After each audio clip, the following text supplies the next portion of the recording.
اعوذ باللہ من الشیطان الرجیم، بسم اللہ الرحمن الرحیم۔ پیارے دوستو، السلام علیکم ورحمۃ اللہ وبرکاتہ۔ صلی اللہ علیہ وآلہ وصحبہ وسلم۔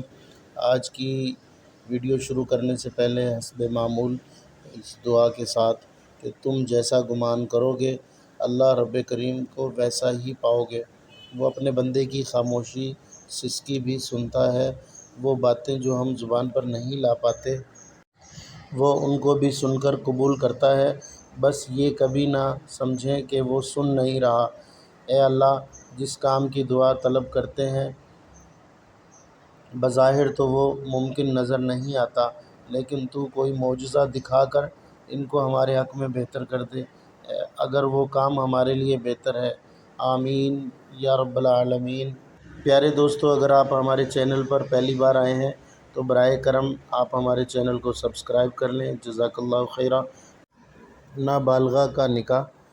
ایک سوال آیا ہے کہ جو سائل پوچھتی ہے، ایک لڑکی کے والدین فوت ہو گئے اور 5 سال کی عمر میں اس کی نانی نے اس کا نکاح کر دیا۔ بالغہ ہوتے ہی لڑکی نے اس نکاح کو نامنظور کر دیا اور کہا کہ میرا نکاح ہوا ہے اور نہ مجھے خبر ہے، یعنی کہ نہ میرا نکاح ہوا ہے اور نہ ہی مجھے کوئی خبر ہے اور نہ ہی مجھے منظور ہے۔ اب حکام وقت کی اجازت سے نکاح ثانی ہو گیا اور نکاح اول نسخ کر دیا۔ اب شرعاً اس کا نکاح ثانی درست ہوگا یا نہیں؟ یعنی کہ جو اس کی نانی نے نکاح کیا تھا وہ درست ہوگا یا جو دوبارہ نکاح ہوا ہے وہ درست ہوگا؟ سائل نے یہ بڑا پیچیدہ ایک سوال کیا تھا، اس کا جواب حاضر ہے۔ صورت مسئولہ میں نابالغہ کا نکاح نانی نے کیا ہے، اس لیے لڑکی کو خیار بلوغ ملے گا اور بالغہ ہوتے ہی نکاح فسخ کر سکے گی۔ اگر لڑکی نے بالغ ہوتے ہی بلا تعمل فسخ نکاح کر دیا تو کسی بااثر عالم دین سے حکم فسخ لے کر اور حاکم وقت سے جاری کرا کر کسی اور جگہ نکاح کر سکتی ہے۔ فتاوی نعیمیہ کے اندر یہ تفصیلاً موجود ہے۔ ایک سوال آیا نکاح کا وعدہ کر کے دوسری جگہ کرنا۔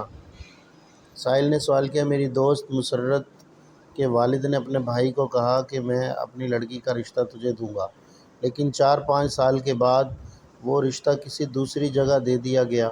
اب اس صورت میں پہلے کا رشتہ ثابت ہے یا نہیں؟ نیز عہد کرنے کی صورت میں پہلے کا نکاح ثابت ہوگا یا نہیں؟ الجواب، اگر صرف یہ وعدہ کیا تھا کہ لڑکی کا نکاح کر دے گا پھر اس نے دوسری جگہ نکاح کر دیا تو یہی نکاح درست ہوا، یعنی نکاح ثانی جائز ہوگا۔ یعنی کہ بعد میں جو نکاح کیا ہے پہلے والے سے تو صرف اس کو آسرا ہی دیا تھا نا، کیا تو نہیں تھا، وہاں پہ نکاح کر دے گا کہا تھا، اور پہلے شخص سے نکاح نہ ہوا ہاں مگر وعدہ خلافی ہوئی جو کہ بغیر وجہ شرعی نہیں کرنی چاہیے۔ فتاوی ابجدیہ کے اندر یہ موجود ہے۔ ایک اور سوال ہے بغیر گواہوں کے نکاح کی شرعی حیثیت۔ سائل نے پوچھا ہے معاویہ اور سدرہ نے ایک مجلس میں بغیر گواہوں کے نکاح کیا، یعنی باقاعدہ مہر کا تذکرہ کرتے ہوئے ایجاب و قبول کیا، بغیر گواہوں کے نکاح کی شرعی حیثیت کیا ہے؟ اور اگر نکاح نہیں ہوا تو معاویہ اور سدرہ کا بحیثیت میاں بیوی زندگی گزارنا شریعت کے نقطہ نظر سے کیسا ہے؟ سدرہ اور اس کے پہلے شوہر کی اولاد کا نان و نفقہ معاویہ پر واجب ہوگا یا نہیں؟ معاویہ اور سدرہ سے پیدا ہونے والی اولاد صحیح النسب ہوگی یا نہیں؟ الجواب، حدیث شریف میں ہے کہ اس حدیث کو امیر المومنین امام ابو عبداللہ بن اسماعیل البخاری علیہ الرحمہ نے اپنی تصنیف میں بخاری میں نقل کیا، جس کا ترجمہ یہ ہے یعنی بغیر 2 گواہوں کے نکاح جائز نہیں۔ بخاری شریف۔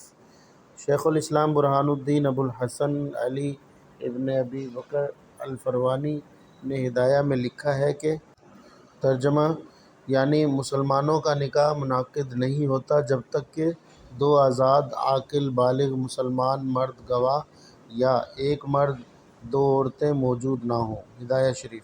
لہٰذا صورت مسئولہ میں یہ نکاح ہوا ہی نہیں، معاویہ پر نفقہ واجب نہیں اور ان سے ہونے والی اولاد ناجائز ہے۔ ایک دوست نے پوچھا، نکاح فرض ہے یا سنت؟ میری دوست کا بھائی حسن کہتا ہے کہ نکاح کرنا حدیث میں سنت ہے اور قرآن مجید میں نکاح کرنا فرض۔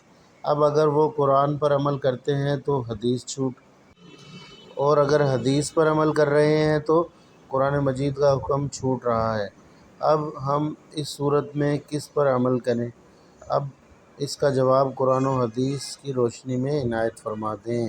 الجواب، جو شخص مہر و نفقہ کی قدرت رکھتا ہو اور اسے یقین ہو کہ نکاح نہ کرنے سے زنا کی مصیبت میں مبتلا ہو جائے گا تو نکاح کرنا فرض ہے، اور اگر زنا کا یقین نہیں ہے بلکہ صرف اندیشہ ہے تو نکاح کرنا واجب ہے، اور اگر شہوت کا بہت زیادہ غلبہ ہو تو نکاح کرنا سنت مؤکدہ ہے، اور اگر اس بات کا اندیشہ ہے کہ نکاح کرے گا تو نان و نفقہ نہ دے سکے گا یا نکاح کے بعد فرائض متعلقہ نہیں پورا کر سکے گا تو نکاح کرنا مکروہ ہے۔